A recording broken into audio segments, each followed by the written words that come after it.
Hamsterball, 15 different levels, obstacles, time limit. As of the 8th of February 2024, Hamsterball has reached its 20th anniversary. Despite being old and scuffed, this game has weighed in a lot on my and others' childhoods. This video shall serve as a tribute to its history and ages of glory, along with its players' greatest achievements. The idea of the game is simple. You, as a hamster, get put in a ball, you move your mouse and make your way towards the goal. But don't let its simplicity fool you. The game does pose some challenges, and people overcame them. But how well did the community manage to beat the 15 levels this game offers? Like any other time-based game, it has its own community of speedrunners. People who continuously and meticulously tried and managed to trim down the time of completion as much as they possibly could. Let's see how they did it.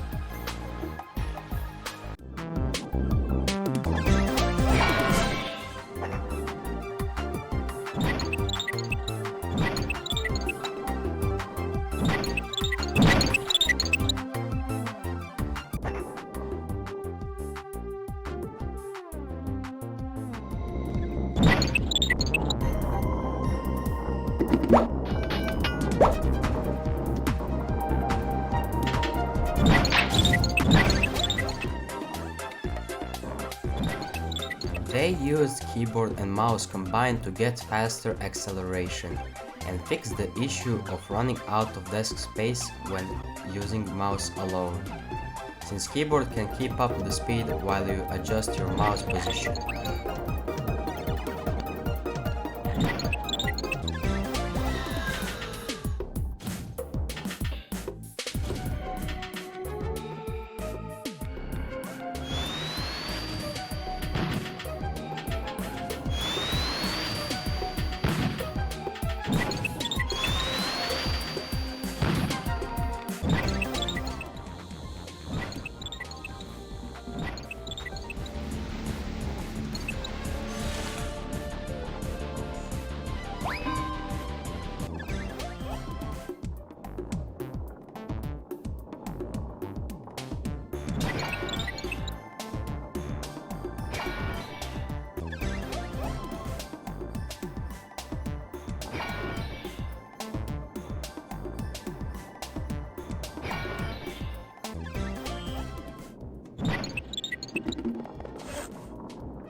Those were just some, not all of the skips. If I wanted to make a video about all of them with an explanation, it would be at least 50 minutes long. Originally, the speedrunning scene was dominated by Hamsterific Wessel and Professor Scales. However, as time progressed, the community expanded, welcoming newcomers such as Rodent Racer, Inaki, Zenon, Aaron, and myself. But amongst all these people, one notable person stood out from the rest, Zoanon. He's the best overall Hamsterball player, cause he's the fastest and holds first place in almost every run. After combining each level's world records, merged with tournament and impossible skips, and a lot of editing, I present to you a concept called Tool-Assisted Speedrun, or TAS for short, which isn't perfect, but it's theoretically the most perfect human play. It will be uploaded in the future on my channel. When it releases, you can watch it right here, or I'll provide a link in description. Hamsterball has more versions than you think. Some of them were obtained through questionable methods, risky sites, sketch installers, etc. The version list goes like this. 19 out of 23 versions are found, and it'll likely stay like that for a while, unless we make another discovery. When Hamsterball was launched on Raptisoft's website, they made a web version of the game, with fewer levels and lower quality side effects. In that version, you could only move the ball with arrow keys. You can still play this version on Flashpoint. There is also a Zuzu Pets version of the game. Raptisoft gave the game to Shockwave LLC, and they completely changed the themes and UI. They added faster sensitivity too. And finally, the PS3 version, developed by Tick Games LLC. This version had better graphics, more levels, and fewer songs. They remade some of OG levels from original Hamsterball. For April Fools of 2023, people from Hamsterball Discord server made a fake Hamsterball 2 version. This version has only 4 levels. First one is a warm-up race remake, but with a few differences. Second level has 9x16 format. By progressing through the level, you eat hamburgers, which slows you down, and receive goofy ads. I mean, look at these! Oh, but it's not over for this level. After that, you drop down and break through. The hamster now has soft body physics. You navigate to the goal with this goofy soft body hamster. Enter a tube and reach the goal. Third level is 3D scanned skate park. There is an 8-ball in this level, which is super fast, but you're fast too. Nothing too special. And the final 4th level is nothing special too. You just enter a tube and this game bugs. You gotta click Alt and F4 to close it, and that's about it. The community has managed to make a couple of amazing custom levels. They even added custom 3D models. There will be gameplays linked in the description, with downloads if you want to try them out yourself. Now it's time for questions and answers with the owner of the company, John Raptis. Regarding the PlayStation 3 port by Tick Games, did you have any creative decision in its art style? Or was it exclusively tailored by Tick Games? How well do you think they matched the art direction you have established for Hamsterball 1 or 2? I had no decisions whatsoever in anything from the Tick Games version.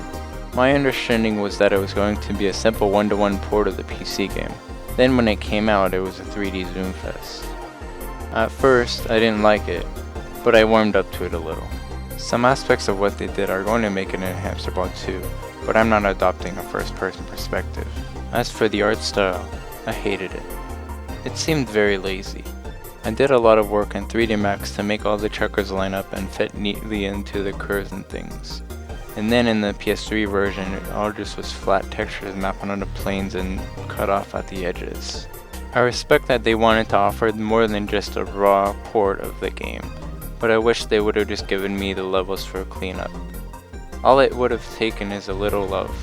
Where did you get Hamsterball texture or model from?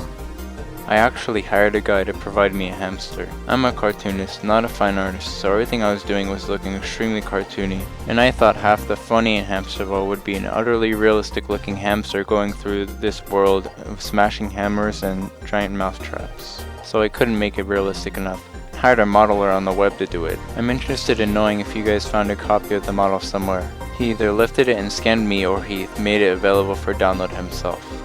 This was 2004, so there weren't all repositories like Turbo Squid out there to get models. For Hamsterball 2, I'm just going with cartoony. I have an experimental little shader that makes the hamster seem very fat and squishy.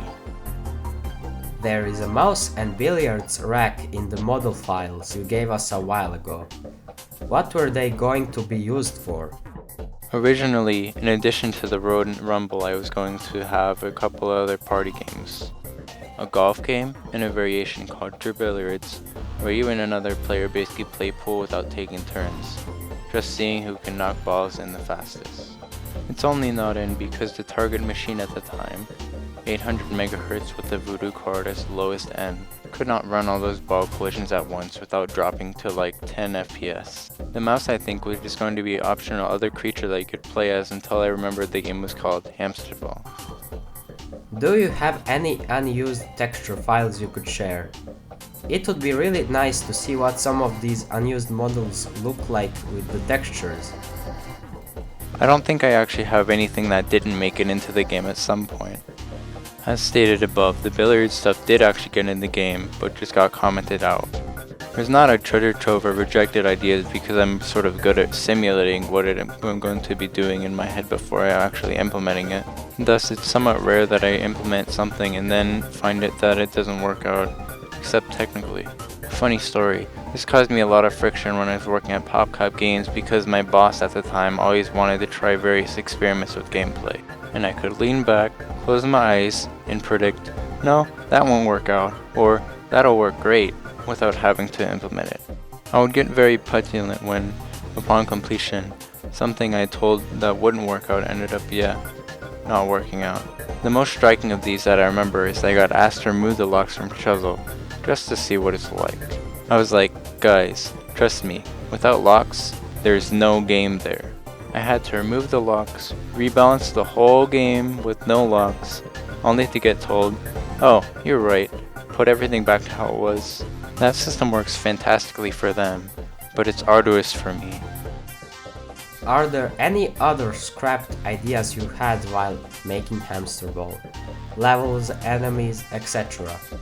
See above. Not really. I have another friend who's a cartoonist. He's the guy who did the little rank drawings that you see as your score progresses. And as I was running out of ideas, I asked him to draw a whole bunch of things that could conceivably be an obstacle or enemy in Hamsterball. Almost none of them worked out at all, mostly because they were too concrete of ideas and I expected Hamsterball to be abstract or weird. As I recall, the only thing I ended up using from this brainstorm sketch sheet was the block dogs, which I really liked the idea of. An example of a thing I didn't use was a little rat on a pedal helicopter that would chase you around. Again, that was too coherent of an idea. I was looking for things like living saw blades or purple biting globs with teeth. The hamster was supposed to be the only coherent thing in the game. Have you seen speedruns of Hamsterball? If you have, what do you think of them, and have they influenced Hamsterball 2's development in any way? I have seen them, but what interests me the most are the people who have found every single place where I left a hole in the planes to mark their hamster as dead. My son would keep sending me videos where someone found a way to skip half the level just by squeaking through a place where I didn't meet those lines up perfectly, and I would be irritated. Will it influence Hamsterball 2? People are having so much fun doing this that it's a part of Hamsterball 2. In Hamsterball 2, the ball does not break. You just hit hard and stay dizzy relative to how hard you hit. The only way to die is to fall off into infinity or to be killed by a specific killing monster like the hammer. So it's very possible in Hamsterball 2 to roll off an edge, ricochet off a rail hard, fly and land on a mousetrap, and get snapped past the whole level, and survive as long as you manage to not fall off the edge. You can play it as a rolling game or as the most insane pinball machine you can imagine. What age were the devs when they made Hamsterball? The Hamsterball development is a funny thing. It wasn't like, okay, here's the project, let's go. At the time I was working at PopCap Games, so it was not an option for me to put out a non-PopCap game. However, my nephew, who was my protege for a time, wanted to do a game. He had a couple of friends who wanted to make games, and I suggested to them that nobody had done a decent Marble Madness sequel. They just kept putting out the same Marble Madness over and over and over again, and that I might be an easy first game for them, especially when I hooked them up with Paul Nettle for physics, and I'd make levels for them and do art. I got permission from PopCap to do this, so long as my work from PopCap didn't suffer. The young guys were, I think, 21 and 20 at the time, and I was around 32. Well, as these things go, being 21 and 20, they got a working prototype going and then sort of ended up losing interest. Work slowed to a crawl. Meanwhile, I had sunk a large chunk of cash into Paul Nettle to provide a physics system for them, so I just ended up getting more and more involved while they got less and less involved. I was the same way when I was in my early 20s, so no criticism. Anyway, I ended up putting a few hours into Hamsterball in the evenings and basically working on it all weekend, and all the time added up. It wasn't even work to me. It was just fooling around with like a kid daydreaming about his 80s arcade days. PopCap was annoyed, but back then PopCap was only just beginning the transition from a group of guys who love games to a full-fledged business, so none of you were just too annoyed. Things got messy in 2005 though, because Real Arcade entered Hamsterball in the Game of the Year contest, after I explicitly told them not to do this, where it went up against PopCap's hugely successful and fantastically done game, Zuma. Hamsterball won that contest, not because it's a better game, but only because I think the award ceremony people kinda wanted to stick it to PopCap. So there I was, explaining to the company I work for how the game I worked on in the weekend just beaten their, at the time, flagship product and Game of the Year. The gods have a sense of humor. By the way, the trophy from that contest looks more like a deadly weapon than a trophy. It actually has a point on it that I've cut myself on handling it. Is there any way to become a beta tester? Or beta tester? I don't know how it's pronounced. Yes, but I'm not even there yet. The way things always end up working for me is the game is 10%, 20%, 30% done, and then suddenly leaps to 99% done. There's a bunch of game portions I develop separately suddenly come together. So there's not usually a lot of time between me having a playable alpha and a completed product. It's mostly about finding bugs. Anyway, I'll announce it on Raptisoft forums and Twitter and Gab. I will be baiting the editor first, because that's going to be a really weak link, with lots of bugs in it that people will find, so I will let those be found while I weld together the main game. Plus, from what I've seen of Robot Wants Kitty and Hoggy creators, I will probably be asking some people if I can use their levels in the final game too. What was the most frustrating thing while developing Hamsterball back in the day? It's the same thing that most frustrates me now: compliance with the hardware. Back in those days, you couldn't trust the video cards. You had to literally render things onto a hidden texture and then read back the pixels to see if what you just rendered looked like what you expected, and adjust as needed. It was crazy, but I will say that the modern hardware environment, where Apple and Android just go and make things obsolete on a whim, is much, much worse. In 2022 and 2023, every single time I really got rolling and into the groove of Hamsterball 2, suddenly Android or iOS would update and I would have to spend a week or two getting my mobile code, Chuzzle in particular, working again. Then I'd have to recover my Hamsterball momentum. It's the broken window fallacy in action, or the red queen's race if you prefer. What was the most memorable fan reaction or feedback you've received about Hamsterball? If you received any IRL or online. My wife and I went on a vacation one time, back in the 2000s. I used to have a baseball cap on with the Raptisoft logo on it and I wore it everywhere. So I was at a pool and some youngish kid starts kinda hanging around me. You know how they do. Not saying anything, just sorta staring at me and not coming any closer. Finally his dad comes over and asks about my hat. Turns out the kid is just a huge Hamsterball player. Kid, if you're reading this, drop me an email. So I talked to him a bit, told him a couple game secrets for unlocking the areas. That was fun, but in general I come from that class of programmer that prefers to be invisible. When I was young, making games on a computer was a mark of shame, not pride. I literally had girls walk away from dates when I was young if I mentioned my ambitions, and that was sort of stuck with me all my life. How did you come up with the level designs in Hamsterball? You know, I just laid down a flat box in 3D Max, import it into the game, roll around on it and a little bit admiring Paul Nettles' physics, then add a ramp, and repeat over and over. More work went into the level design than went into the game engine itself, because I would simply play the game over and over and over and over again, trying to get a feel of, was that fun? Is this part tedious? Is this part annoying? Or is this still fun? I wiped out half of levels when I suddenly realized they weren't fun, and resumed from where I left off. Now, the Cascade race, second race, is the exception to this. That is the most unfun and uninspired level in Hamsterball because when I did the extra levels for Shockwave, they wanted a smoother difficulty curve between warm-up race and intermediate race. And we needed it by tomorrow, okay? So Cascade just flung together. I hate it. If they'd given me a week, I wouldn't find it so tedious. One of my current milestones for Hamsterball 2 is when I can recreate all the current levels in Hamsterball and in the editor. I intend to offer them as an Easter egg in Hamsterball 2, and when I'll do that, I'll remake Cascade to be more sensible. Can you share any interesting anecdotes or behind the scenes stories from the development of Hamsterball? There's not really anything too interesting, except for one horrible thing. The wobbly race, which is ironically one of my favorite races in the game now, was done under a time of extreme stress. My 1-year-old son almost died of asthma from mold contamination problem in our house. October 2003. We had to stay in a hotel for a couple weeks while the mold company tore out basically the entire inside of the house to clean everything up.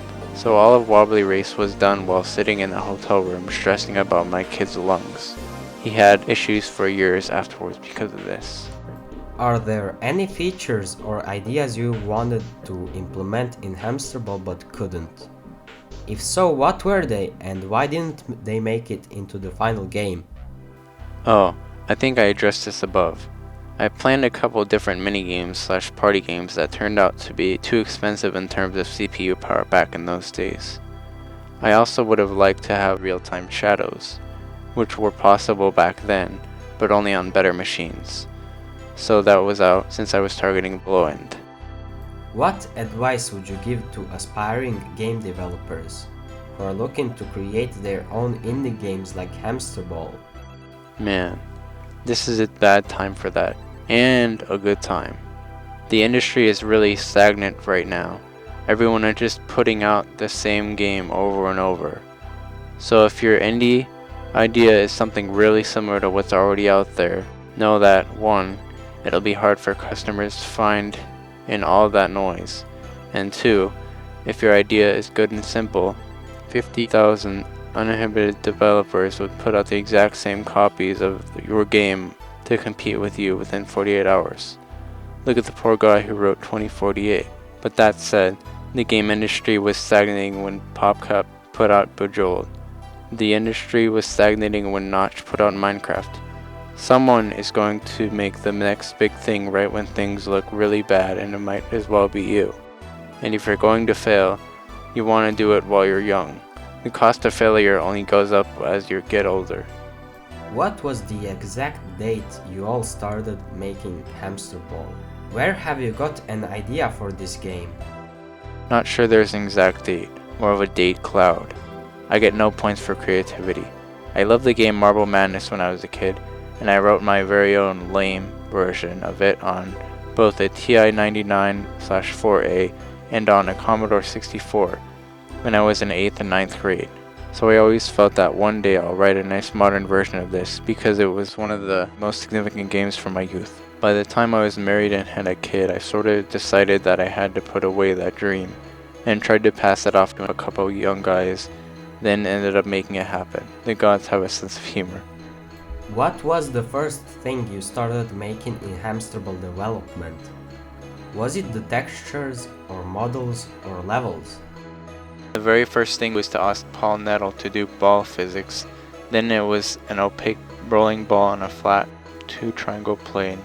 Then the ball rolling on some slopes with no walls or anything. And there it sat until I started getting worried that this was going to be a wash. So then I personally started getting more serious. What I did was sit down on a Saturday and just put together about 90% of the intermediate race with no moving parts. I put that in the game with no textures, and Paul Nettle's physics worked out really good. Except for one thing. The ball could not roll uphill. Now I'll tell you a funny anecdote that perfectly illustrates programmers. I wrote to Paul and said, "Hey, it's all working great, except for one thing. If I try to roll uphill, it can't climb an incline greater than in degrees." Paul proceeds to write me back a long letter with math about how, with the amount of energy a hamster is able to exert, along with the weight of a hollow plastic ball, along with the friction between the plastic and the smooth tile surface, this was completely realistic and no fix was forthcoming. I was flabbergasted. In my opinion, writing that email was more work than actually fixing it would be. We went back and forth a few times, me trying to communicate, but it's a game, and him retorting that physics is physics. This is the funny battle line between techie programmers and game guys. It's games must serve the physics versus the physics must serve games. Ultimately, when I just realized I was losing the battle of wills, I figured out, okay, if I detect the hamster is moving uphill, I will start decreasing the gravity for the ball. When you see the little stress sweat over the hamster, that's when the game is counting the gravity down. That's why you get a sort of weird stall, then re-accelerate when the hamster goes uphill. Ironically, I really like the effect and have tried to actually gimp it into Hamsterball 2.